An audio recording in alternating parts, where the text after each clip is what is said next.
Ever felt like your partner is closer to running a marathon than being close to you? Yeah, like he's training for sprint escapes instead of building a relationship. The runner is always near, but at arm's length. And the only question is, do you chase him or stop running yourself? Today, we'll break down the runner, the one who can drive you crazy with his constant distance. Imagine a partner who loves you, but loves his freedom even more. He's not bad or indifferent, but in relationships, he plays the hot and cold game. Like Wi-Fi, the signal is there, but somehow disappears exactly when you need it most. Trusting tone.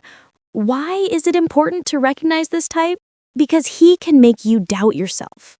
And you start asking, what's wrong with me? Why is he pulling away? And often the answer isn't about you. It's about his fear of closeness. Right, it's not about your haircut or that badly timed emoji. And surprise, you might have these traits too. We'll talk about that as well because it matters just as much. So get ready. Today we'll dive into the world of the runner and finally decode him. Psychological portrait. Who is the runner? A person who dreams of closeness but panics when it actually happens. For him, relationships are like a blanket, worn at first, then suffocating. Inside, he's torn between two forces, the need for love and the fear of being consumed. Like a pat, rubbing against your leg, then suddenly scratching and running away. For him, freedom is the ultimate value, even more important than stability. And if he has to choose between a romantic dinner and a quiet room alone, he'll often pick the latter. Not because he doesn't want a relationship. He fears that losing space means losing himself. His childhood often taught him closeness equals pressure or control. So, when someone gets too close, his brain signals, danger. That's when the runner vanishes faster than a deleted chat message. It's hard for him to say, I'm scared. He'd rather say, I'm tired or I need time. Or he'll go, buy bread, and come back 3 days later with an excuse. His behavior can switch, attentive and caring, then suddenly cold and distant. And that contrast is what confuses his partner the most. His inner monologue goes like this: I want love, but if it gets too close, I'll suffocate. Like someone stepping into a pool, dipping a toe, freaking out at the cold, and jumping back out. Runner can be charming, easily winning hearts. But his main strategy is always having an exit in any situation. It feels like he keeps one foot on the brake pedal even in the best moments. Like driving with him. The view's nice, music's on, and he suddenly slams the brakes. Trusting. He doesn't want to hurt. He just hasn't learned to stay when things get too close. It's his defense mechanism, avoiding deep talks, promises, or moments that require opening up. Deep down, he's not indifferent. He often feels guilty, but fear wins. And with him, it's like a TV series. There's a storyline, but every episode ends mid-sentence. Signals you shouldn't ignore. So, how do you recognize the runner? Let's start with phrases that sound like alarm bells. Ironically, I need space, I'm not ready yet, let's not rush. Sound familiar? It's not always about you. It's his way of controlling the distance. And he's a master at promising dates and just as masterful at postponing them. If you hear, I'm tired today, let's talk later too often, it's not a coincidence. The runner loves disappearing like a last seen online, no reply message. He rarely talks about the future. At most, we'll see, we'll decide later. In his world, plans exist, but always in draft mode.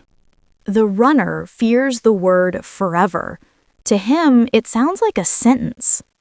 It's easier for him to live in today than to take responsibility for tomorrow. Another sign? Avoiding emotional talks. He deflects with jokes or silence. It's like trying to discuss feelings with him and suddenly he remembers to take out the trash. Around him, you often feel uncertainty, like playing a game without rules. His actions often contradict his words, sweet today, distant tomorrow. And this creates the feeling that you're the reason he's pulling away. It's like he says, don't pressure me, but still expects you to stay close. Red flags aren't one big scene, but lots of little details. Like his habit of keeping doors open, both for escape and return.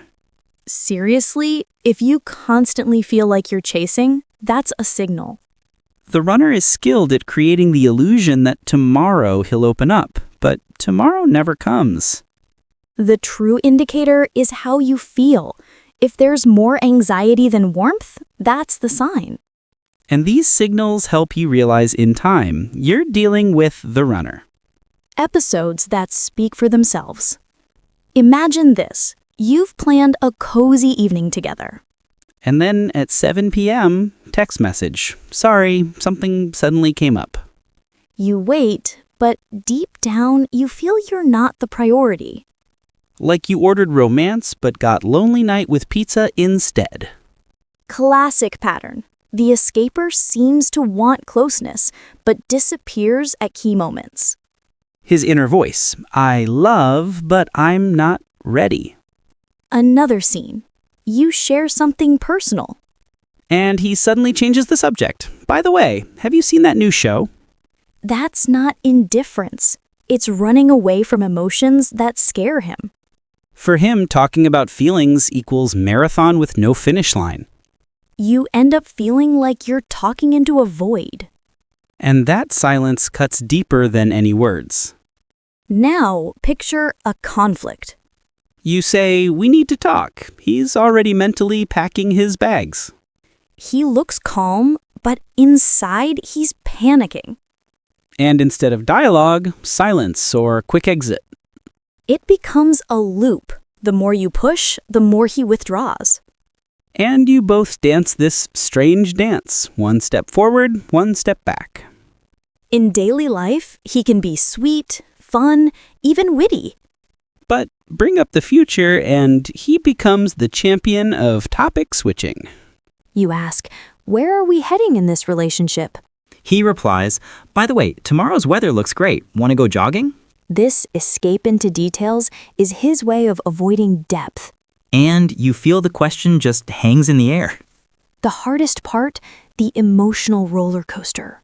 One day he's close and tender, the next, distant and cold. And each time you wonder, which version of him will I get today? Like opening a mystery box. Inside could be a flower or just air. Another moment, friends ask what you are to each other. And he smiles. We're just having a good time. In that moment, your feelings feel downgraded to an option. A classic sign. His refusal to define the relationship. But let's be clear, the escaper is not the enemy. He wants love too, but his fear is stronger than his desire. Which is why every scene with him has both tenderness and distance. Recognizing this is key, so you don't lose yourself in his rhythm of escape. If your partner is an escaper, first, don't chase. The harder you push, the faster he runs. You don't catch escapers with a net, you can only spark their interest. Second, set your own boundaries. If closeness matters to you, say it directly. And not like, when will you finally love me? But I need warmth and dialogue. Third, watch his actions, not his words. Because an escaper might promise a trip together and then disappear from the chat. Fourth, don't play tag. If he truly wants the relationship, he'll take a step himself. And fifth, don't forget yourself. Your life shouldn't be a marathon chasing someone else's shadow. If you are the escaper, first, notice how often you say, I need to think, or let's talk later. If those outweigh your yeses, that's already a red flag. Second, replace escape with small steps toward closeness. Say something simple, like, I'm nervous right now, but I want to stay. It feels awkward, but it works better than silent running. Third, practice empathy. Ask yourself, what does my partner feel when I disappear? Sometimes that one question reveals more than years of distance. And fourth, allow small pauses. You don't need to change overnight. Just admit, I'm here, even if I'm scared. And believe me, that phrase is warmer than any escape. So the escaper is not an enemy, but a signal. A signal that someone's training for a marathon, not for intimacy. But knowledge gives you choice. And if you've already started changing yourself, you're one step ahead of most. Share in the comments if you've ever met someone like this. And don't forget to subscribe. There's much more to come.